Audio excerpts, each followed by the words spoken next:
Alright, before we get started with this update, I just want to show you the radar loop from this morning, and the snow is lingering over Suffolk County. These bands were literally sitting over parts of Central Suffolk for hours on end, and they were dropping anywhere from 2, 3, and maybe even up to 5 inches an hour at times, which is pretty amazing. Anyway, let's get to the totals.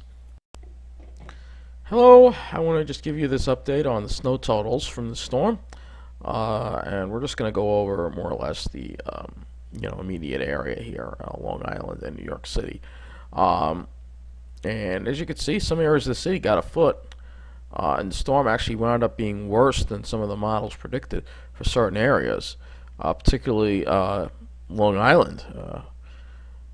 We got pounded here last night by that band that was over Toms River, but it sat over us for an even longer amount of time.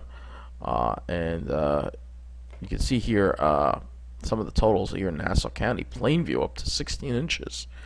Jericho 15 inches. North Massapequa 14.2. Massapequa 14. Carl Place. They don't have an observation for Mineola, so we have to use Carl Place as the closest observation, but we'll assume that Mineola got close to a foot or over a foot. Alright, but as we go, you can see into Queens, some areas also got over a foot. Queens Village on the North Shore of Queens there got pounded as well as Staten Island. And Suffolk County really got clocked. So Patchogue, 20 inches of snow. 20 inches of snow. Insane. This is going to be the snowiest March on record. And Islip is somewhere in here too as well. Islip Airport 18.4. So it's probably a record for March. It might be a record for March. It might be. It's going to be the snowiest March on record. Just incredible amount of storminess this month. Lake Ronkonkoma 16.5. So you can see all these totals here. I'll put the links in the video. But everybody got between a foot and 20 inches of snow more or less in Suffolk County. Except further out east, except the East End, which did get less. Let's take a look at New Jersey. Atlantic County got hit pretty hard, but not nearly as bad as Burlington. Tabernacle 13.5.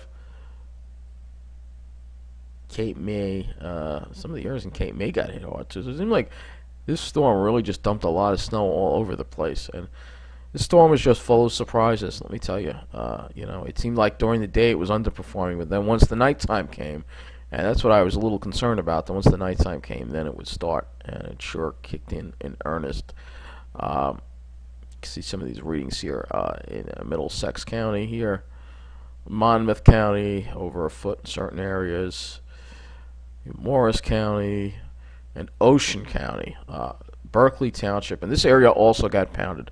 That I was right about, that they weren't going to escape unscathed, and they got pounded.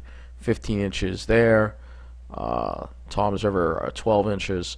So this area also got pounded. Ocean County got hit hard, and they also got hit hard by a lot of power outages last night too. Sussex County and Warren County. So that's it for the snow totals, and now we're going to talk about how the Long Island Railroad performed, which was better than expected.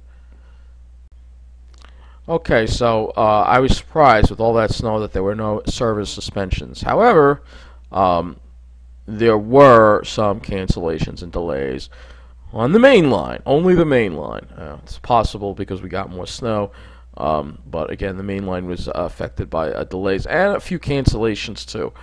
Just a few. 728 from Cold Spring Harbor due in Penn was canceled, and the 719 from Ronkonkoma due in Penn had been canceled, and there were some delays on the Babylon branch as well, but of course no cancellations for the Babylon branch, but it did better than expected. I'm assuming because the snow was melting as it was falling, so it really never, even though those observations may have set over a foot, it was melting as it was falling, so and it will melt more today. So that concludes this update. Just a brief one to let you know how much snow we got, and hopefully this is the last storm of the month, because I'm tired of this.